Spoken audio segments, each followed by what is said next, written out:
Ida, when was the last time you saw your grandma? 2 years ago? And she's gonna be 80? Yeah. My grandfather turned 80 last year. How many kids have they raised? Not a lot. Oh, there it is on the left. I always notice when I'm on my bicycle, see all that diesel smoke over there? Oh, it's from the trains. I guess Chicago's always had that issue since the railroad. Trains that go right through town. Like a car.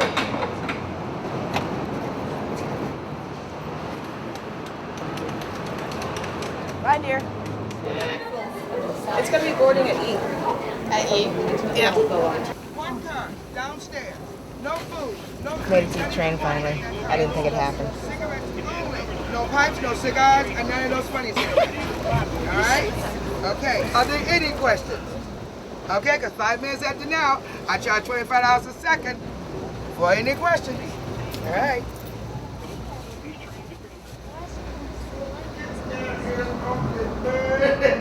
Well, when I was watching, they were like, the first plane had gone in, and they're like, well, there must have been some sort of technical error Right. or something. And then they second, then they got real quiet They're like, because they went. two technical errors? And then they went, then somebody must have told them, we're under attack. Ladies and gentlemen, we're under attack. And I went, under attack of what? I mean, what? You know, I mean, I'm living in the United States, shit like this don't happen right here. Oh, but you know, a lot of people, that's why a lot of people take the trains now because of, you know, the September 11th thing.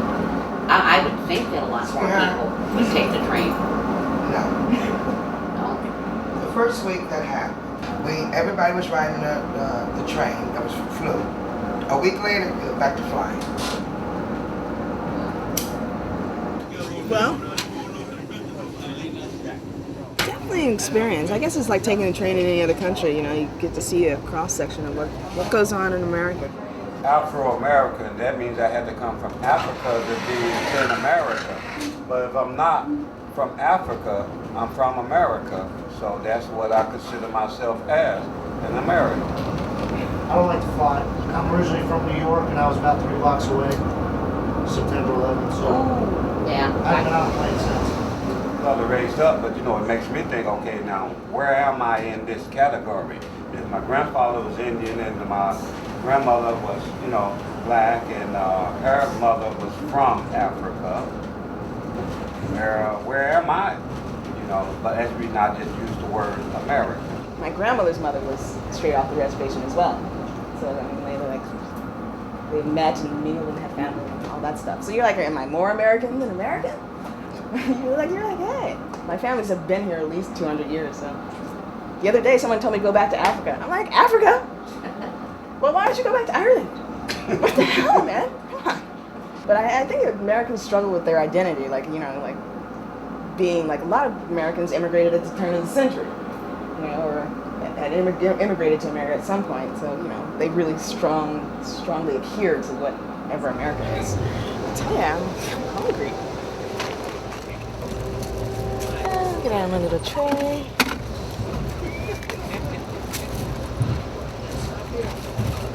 All hideously expensive.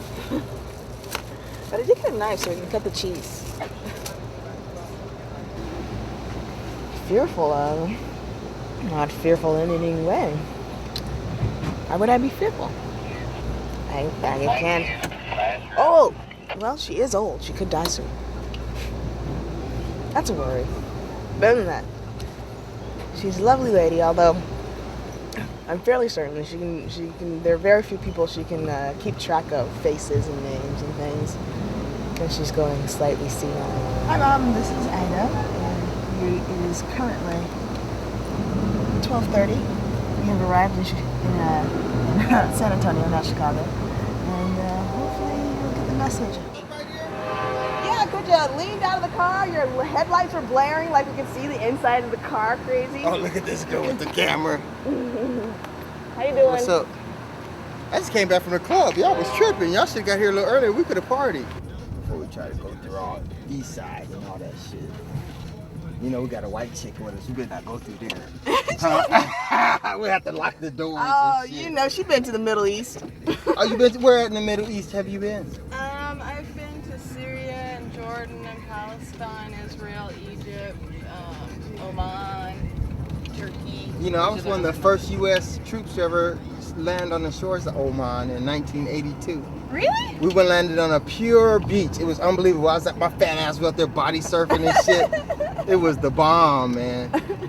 Yeah, Oman's a totally beautiful country. You better believe it. I've been to a few places in the Middle East. Most of the time I was carrying a weapon though. But I was there. I finally got my college transcripts in order, so I hope to start substituting in the fall. We're in Chicago? In Chicago, and then I hope to eventually go on and get my teaching license so I can do full-time. But you're gonna do that when you're 40? You wait till you turn 40 to do that? Hey, what do I look like? Do I look 18 to you? You look 30 to me. Oh, you bastard. How about that? I think your mom told me how you are with this trip. Are we going out while you here? Because won't nobody else go out with me. Are y'all going to go out with me? Yeah. Y'all about going out close? Of course. You know my wife thinks she's fine. She going to want to go out. How did you feel about Richard being in the military? Proud. He did 20, he's retired military, did 20 years. Felt it probably saved his life coming into the military, but he gave 20 years, and it's, he, out of hard work and dedication, he turned that 20 years into a fruitful career. I just told me I started rummaging through her old purses and found her blessed dollar and took it to Balsa Boom.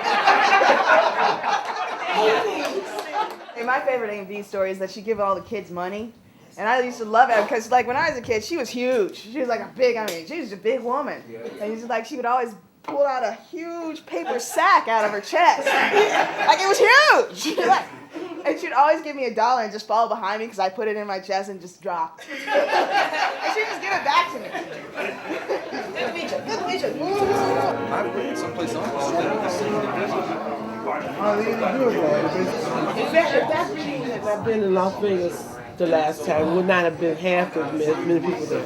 And then it was bad because, we really didn't spend that much time together. Most of the time was spent with people gambling. I was wondering, do you feel more American or more African American? Do I feel more American or more African American? I never really thought about it. I was just thinking about it because, people, it seems like you're like a qualified American, like you're not really from America because you're really from somewhere else. Do you feel more Dominican American or do you feel more American? I mean, you moved here when you were like 12, right? I was 10 years old. 10? I feel more American, I guess. Growing up here in the States. Yeah, especially in New York. And growing up in New York. And then being in the military, and all those things. Yeah, my kids are born here. My wife is American. My family's American. But I let people know that I am Dominican. The other day I went to pick up an order from Waterbury to go from my office. And so I went over there and picked it up. So I said, I came to pick up an order for Julio. Like lady looks at me, kind of funny like that. And I said, yeah, for Julio. She said, Julio? She said, you Julio? I said, yes. She said, you don't look like a Julio. So I laughed and I said, well, what is a Julio supposed to look like? Because I guess what they hear the name Julio got to be Mexican. They don't understand that outside Mexico, a lot of those Latin American countries, Caribbean countries, they're dark people. I mean. You the acting with your college? The acting with your, like the paper and stuff?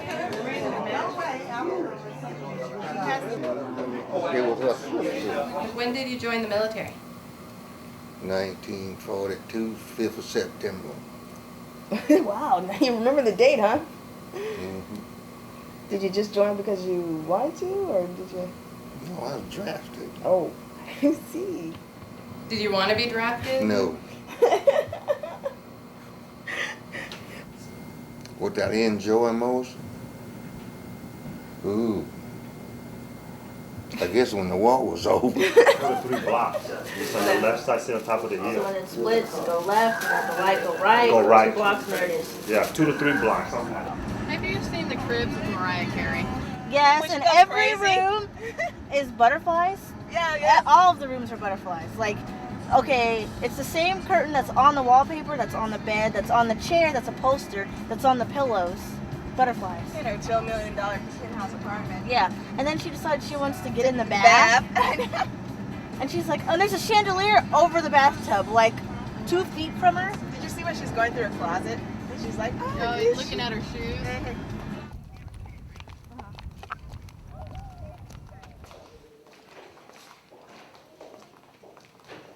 I'm gonna speak from my junior high school. Right?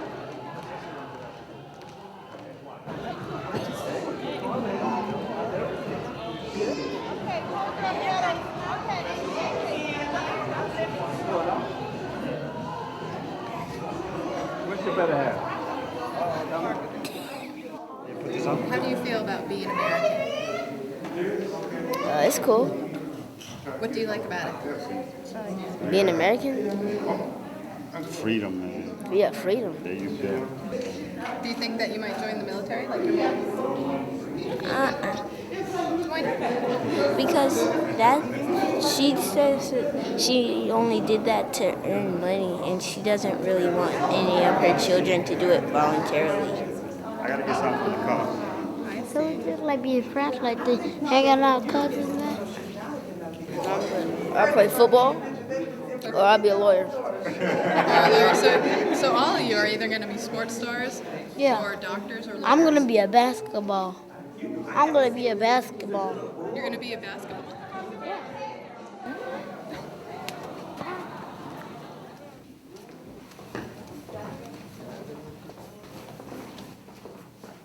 And the first night you went out, you met her?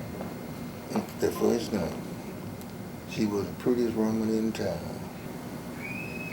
And we just got tied up, and we been tied up.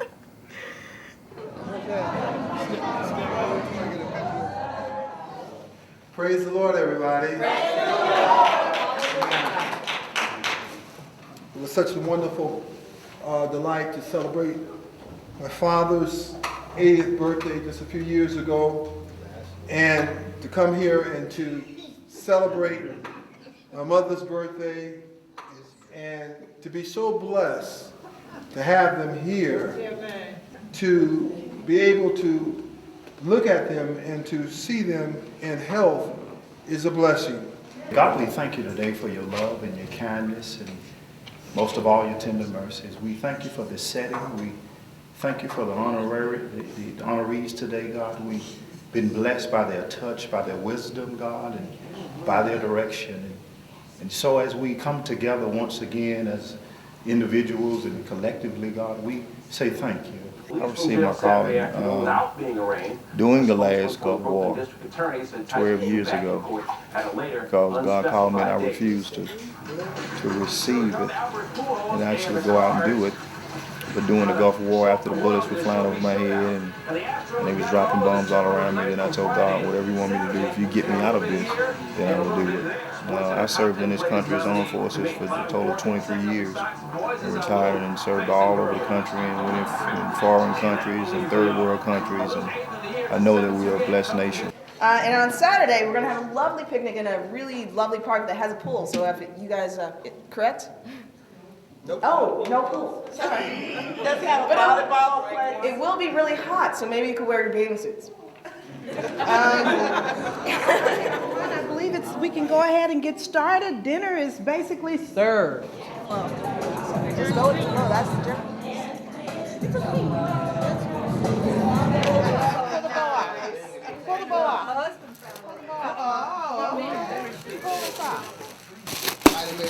You know that in her mouth was all lovely. Girl, you go, because you going to be fine. And she going to be showing her big old pretty legs.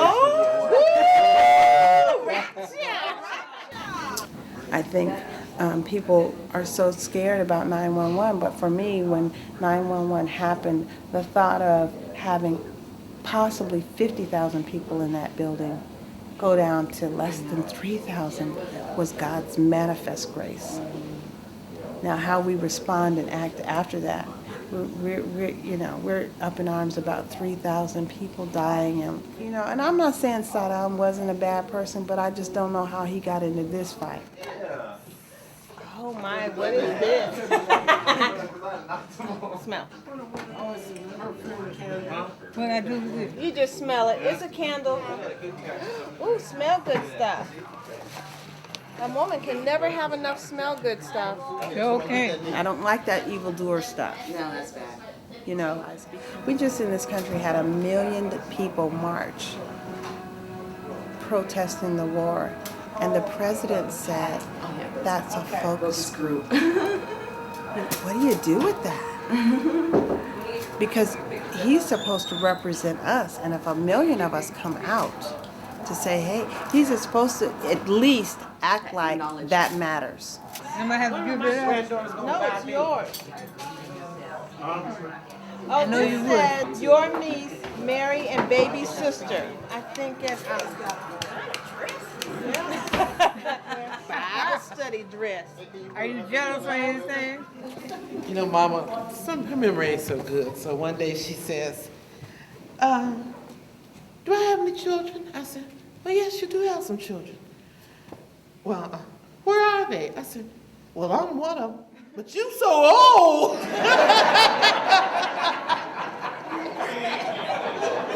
Hi, I'm excited everybody's here. I'm Leslie, in case you don't know me. And I just wanted to say that I'm away from my mom and dad a lot because I've been in the military and stuff like that. My mom would say to me as a child, with all thy getting, get an understanding. And she'd say, you have to reap what you've sown. You reap a wind, you sow a whirlwind. I just thought those were sayings she was coming up with. Imagine my surprise when I started to go through the scriptures for myself, and they were actually in there, that she had raised us with the seeds that would take us on throughout our lives. Colin Powell, he's kind of kept his nose clean, hasn't he? Barely like dodging bullets like I think that we Superman. would have, actually, I think that we would have went to war a lot sooner if he wouldn't have been there. And I think that he probably has taken a whole lot of heat trying to stave off war, because I think that Condoleezza Rice and the cabinet members, to an exception, meaning him, are not warriors. Soldiers don't. In this house, you ever see anybody just want to go and, I just need to fight. I just need to get something going. Usually they are very peaceful people, but they've chosen, for whatever reason, protection of the country, feed their family, blah, blah, blah. The military is a goal, but they're usually the more peaceful people. Because they experienced violence. Because they've seen it at its worst. The day that we started the war, do you know that Congress cut the veterans bill by $39 billion for over 10 years and didn't say anything about it? Support our troops. I love her with all of my heart. God put us together. You see, I just didn't walk up somewhere and grab up and pick up and move on off somewhere and marry. No. God put us together. And she know I love her. When she asked me, do you love me? I said, yeah. She said, you love me more than what? I said, I tell you what, you next to Jesus. Thank you. Victory is mine. Victory is mine. Victory today is mine. I told Satan, get thee behind. Victory today is mine. Love is mine. Love is mine. Love today is mine. I told Satan, get thee behind. Love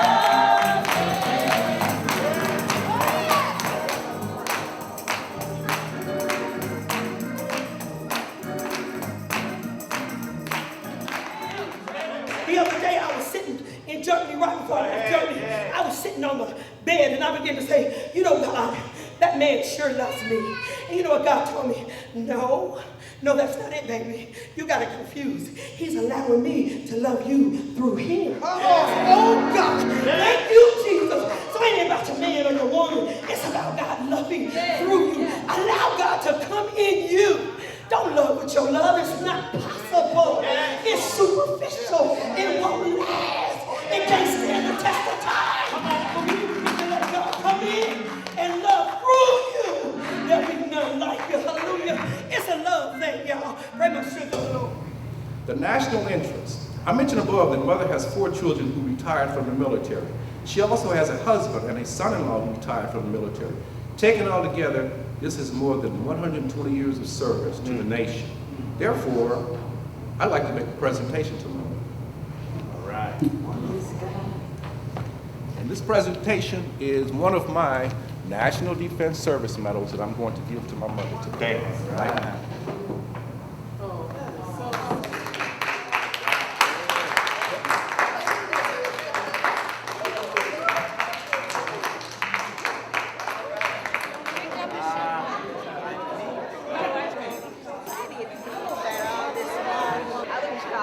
Chicago.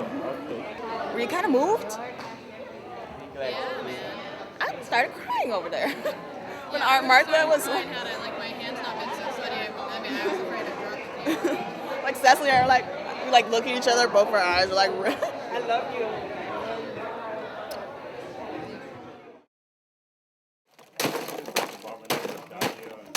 Yeah, 4 House is cool.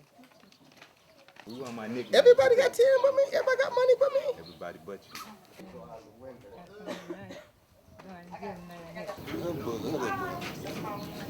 Mama home?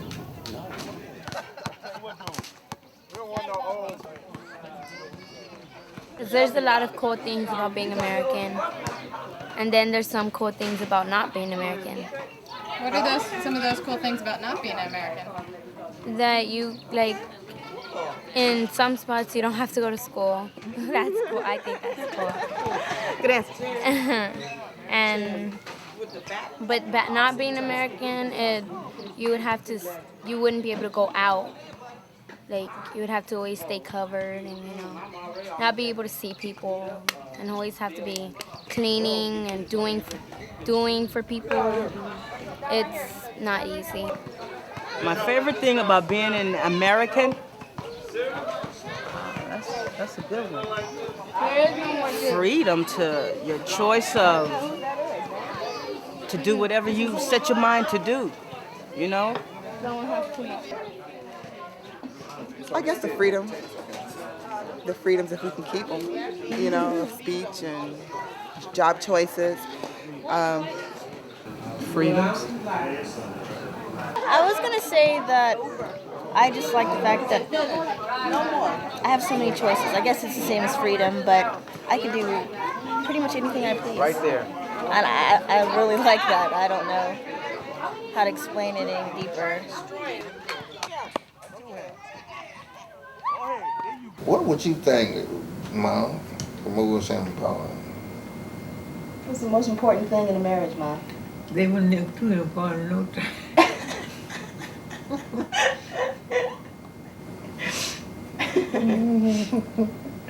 They were nice.